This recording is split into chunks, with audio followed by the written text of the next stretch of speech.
کیا تحفہ لایا ہے؟ انہوں نے کہا کہ صاحب یہ امت نادم و شرمسار حضور کے لیے کیا تحفہ لائے گی، لیکن اس کے باوجود میں خالی ہاتھ نہیں آیا۔ پورا صحن بھرا ہوا تھا مسجد کا، اس میں یہ تقریر کر رہا ہے اور کہہ رہے ہیں کہ میں حضور خالی ہاتھ نہیں آیا، مگر میں نظر کو ایک آب گینا لایا ہوں جو چیز اس میں ہے جنت میں بھی نہیں ملتی۔ اور کیا چیز تھی؟ جھلکتی ہے تیری امت کی آبرو اس میں،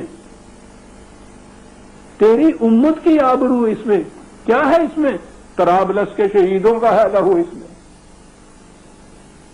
دیکھنے والے جو اس مسجد میں موجود تھے انہوں نے کہا کہ لوگوں نے ٹکرے مار دی، یہ کچھ پتا نہیں طرابلس کہاں ہے، وہ کون ہے جن کا یہ مسلمان ہیں کہیں جن کے اوپر یہ ظلم ہوا ہے۔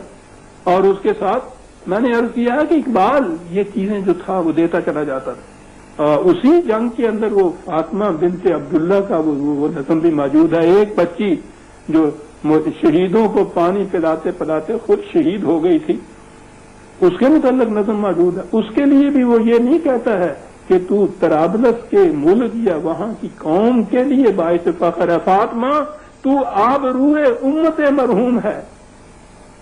یہ چیزیں ہیں اقبال کی دیکھنے کی، تو آبروئے امت مرحوم ہے۔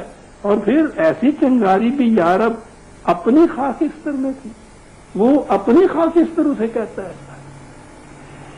یہ تھے وہ پیغامات جو اقبال عام کرتا چلا جاتا تھا، اور ان کا اثر تھا جیسا کہ میں نے ابھی عرض کیا ہے کہ مسلمانوں کی میں شہادت دیتا ہوں، میرا مطالعہ یہی تک تھا۔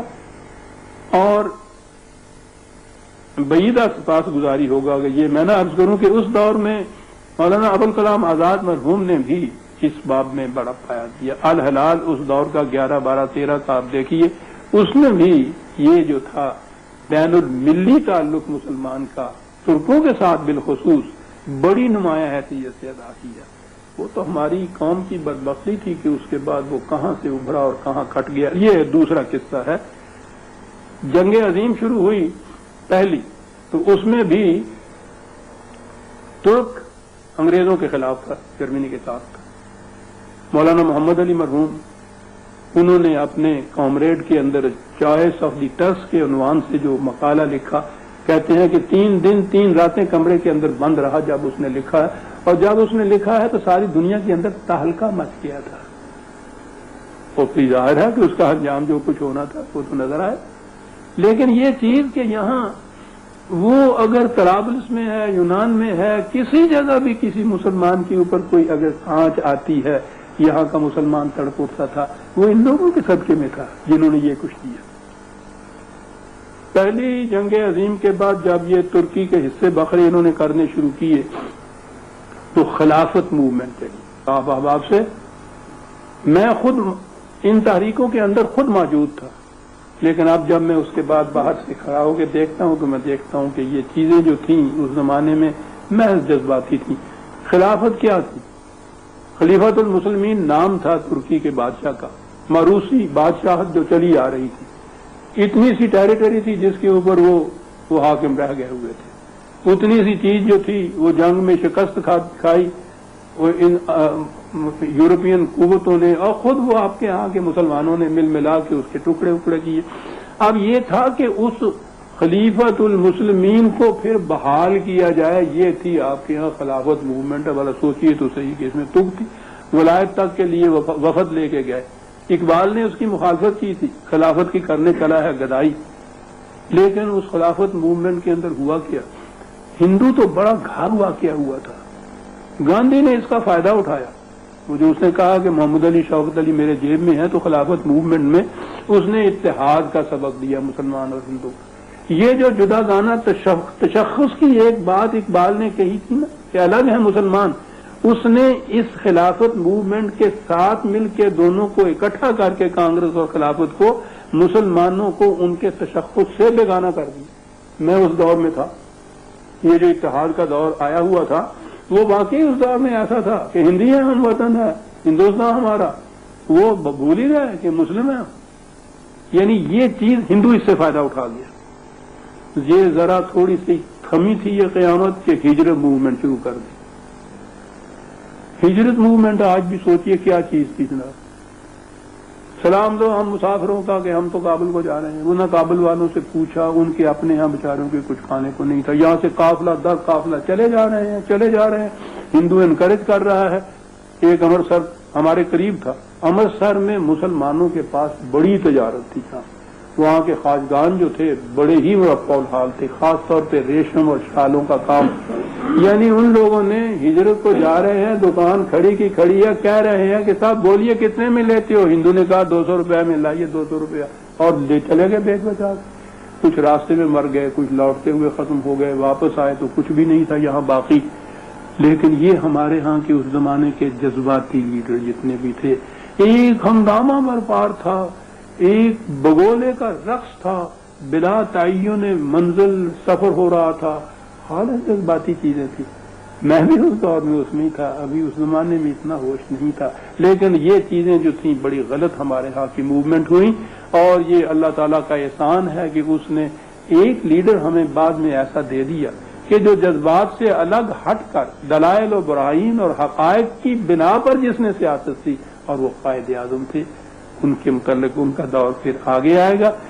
یہ باتیں میں اس وقت عرض کروں گا. آج آپ کے سوال کا جواب مل گیا آپ کو. شکریہ. جیسا کہ آپ نے بتایا, آپ کی تعلیم و تربیت ٹھیٹھ قدامت پرستانہ ماحول میں ہوئی, اور آپ کے عقائد و مسلک تقلیدی روش کا نتیجہ تھے. لیکن اس کے بعد آپ کی ذہنی اور فکری دنیا میں ایسا انقلاب آیا کہ جس نے خود مذہب کی دنیا میں انقلاب پیدا کر دی. کیا آپ اس کی وضاحت فرمائیں گے کہ اتنی بڑی تبدیلی کس طرح واقع ہوئی؟ یہ بیٹی بڑا اہم سوال ہے, بنیادی سوال ہے. وہ غالب نے کہا تھا کہ میری تعمیر میں مضمر تھی ایک صورت خرابی کی. یوں سمجھو گویا اس تبدیلی کے بیج میری سرشت میں پیوست تھے. مبدأ فیض کی کرم گستری سے طبیعت میں نے ناقدانہ پائی تھی. ناقدانہ کا مطلب یہ ہے کہ جب تک کسی بات کے متعلق میں دلائل و براہین کی روح سے مطمئن نہیں ہو جاتا تھا, اسے تسلیم نہیں کرتا تھا. طبیعت تو ایسی پائی تھی, اور تعلیم و تربیت ہو رہی تھی اس انداز کی کہ وہاں کیوں پوچھا ہی نہیں جا سکتا تھا. تقلید میں ہوتا ہی یہ ہے, جب کسی بات کے متعلق پوچھئے سند کیا ہے, آپ حیران ہوں گے یہ سن کے. آپ دارالعلوم کے کسی طالب علم سے پوچھئے کہ صاحب جو آپ کہتے ہیں یہ کیسے صحیح ہے, وہ کہتا ہے صاحب کتاب میں لکھا ہے. ذرا آگے چلیے تو پھر یہ تواتر سے چلا آ رہا ہے, ذرا آگے چلیے تو اصلاف نے یہ فرمایا ہے, اور اس سے آگے پھر آپ لب کشائی نہیں کر سکتے. یوں وہ تعلیم ہو رہی تھی, طبیعت اس قسم کی پائی تھی. اس تعلیم کی روح سے ایسی روایات سامنے آتی تھیں جو علم و بصیرت کے بھی خلاف تھیں, اور عقل و فکر کے خلاف, مظاہر فطرت کے خلاف, جن سے حضور نبی اکرم صلی اللہ علیہ وسلم کی ذات گرامی پر تان پڑتا تھا, جن سے صحابہ کبار رضی اللہ تعالی عنہم کی سیرت غبار آلود ہو جاتی تھی. ایسے ایسے تاریخی واقعات سامنے آتے تھے کہ جنہیں صحیح سمجھ لیا جائے تو گویا اسلام کی ساری عمارت منہدم ہو جاتی تھی. ایسی ایسی تفسیریں تھیں کہ جن میں طلسم ہوش ربا کے افسانے نظر آتے تھے. ایسے فقہی قوانین تھے کہ جو ناممکن العمل بھی تھے اور علم و عقل کے خلاف بھی, اور پھر تصوف کی بھول بھلائیوں کا تو پوچھنا کیا. یہ تھی وہ جو تعلیم مل رہی تھی, وہ سی جو میری وہ فطرت تھی یا طبیعت تھی. اب سوچئے کہ اس قسم کی ہر چیز میرے تحت شعور میں ایک پھانس بن کر پیوست ہو جاتی تھی. ان پھانسوں کے نکالنے کی اس زمانے میں اس وقت کوئی صورت نہیں تھی. دادا جان کا ڈر تو نہیں تھا, ڈر تو کبھی انہوں نے نہیں پیدا ہونے دیا تھا, لیکن ان کا احترام اتنا تھا میرے اوپر, اور پھر تفاوت جو تھا ان کا اور میرا, اس کی بنا پر میں جرأت نہیں کر سکتا تھا کہ یہ باتیں زبان پر لاؤں. میں سوچتا ہوں کہ اگر یہ پھانسیں بعد میں نہ نکلتی تو نہ معلوم کہ میں کفر و الحاد کی کن وادیوں میں سرگرم